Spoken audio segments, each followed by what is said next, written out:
ರಿಷಬ್ ಶೆಟ್ಟಿ ನಟಿಸಿ ನಿರ್ದೇಶನ ಮಾಡುತ್ತಿರುವ Kantara chapter 1 cinema ತಂಡಕ್ಕೆ ಆಘಾತದ ಮೇಲೆ ಆಘಾತ ಶುರುವಾಗಿದೆ.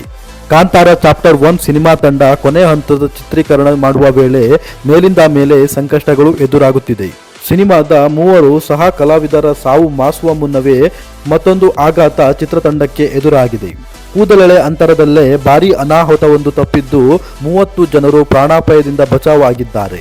ಜೂನ್ 14ರಂದು ತೀರ್ಥಹಳ್ಳಿಯ ಮಾಸ್ತಿಕಟ್ಟೆಯ ಮಾಣಿ ಜಲಾಶಯದಲ್ಲಿ ದೋಣಿ ಮಗುಚಿದ ಘಟನೆ ಸಂಭವಿಸಿದೆ ಎಂದು ವರದಿಯಾಗಿತ್ತು. ಈ ವರದಿಗೆ ಸಂಬಂಧಿಸಿದಂತೆ ಶಿವಮೊಗ್ಗ ಜಿಲ್ಲಾಧಿಕಾರಿ ಮಾಧ್ಯಮಗಳ ಜೊತೆಯೂ ಸೋಮವಾರ ಮಾತನಾಡಿದ್ದರು. ಮಾಣಿ ಜಲಾಶಯದಲ್ಲಿ ಶೂಟಿಂಗ್ ಮಾಡಲು ವಿವಿಧ ಇಲಾಖೆಗಳಿಂದ ಅನುಮತಿ ಪಡೆದಿರುವ ಬಗ್ಗೆ ತಾಲೂಕು ಆಡಳಿತಕ್ಕಾಗಲಿ ಜಿಲ್ಲಾ ಆಡಳಿತಕ್ಕಾಗಲಿ ಯಾವುದೇ ಮಾಹಿತಿಯನ್ನು ಚಿತ್ರತಂಡ ನೀಡಿರುವುದಿಲ್ಲ. ಶೂಟಿಂಗ್ ವೇಳೆ ಮಾಣಿ ಜಲಾಶಯದಲ್ಲಿ ದೋಣಿ ಮಗುಚಿ 30 ಜನ ಈಜಿ ದಡ ಸೇರಿರುವ ಬಗ್ಗೆ ಸ್ಪಷ್ಟನೆ ಮಾತ್ರ ನೀಡಿದ್ದಾರೆ.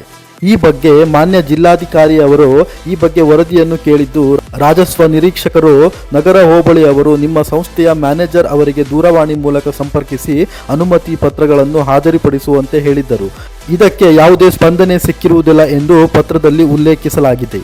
ಮಾಣಿ ಜಲಾಶಯದಲ್ಲಿ ನಡೆದ ಘಟನೆಯ ಬಗ್ಗೆ ಸಂಪೂರ್ಣ ವರದಿಯನ್ನು ನೀಡುವಂತೆ ಹೊಸನಗರ ತಹಶೀಲ್ದಾರ್ ಕಚೇರಿಯಿಂದ ಪತ್ರ ಬರೆದಿದ್ದು, ಪತ್ರ ತಲುಪಿದ 3 ದಿನಗಳ ಒಳಗಾಗಿ ಸ್ಪಷ್ಟನೆ ನೀಡುವಂತೆ ಸೂಚಿಸಲಾಗಿದೆ.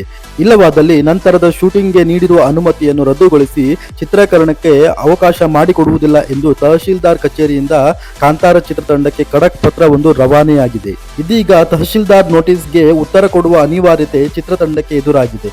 ಜೊತೆಗೆ ಚಿತ್ರೀಕರಣದ ಅನುಮತಿ ಪತ್ರಗಳನ್ನು ಸಲ್ಲಿಸಬೇಕಾಗಿದೆ.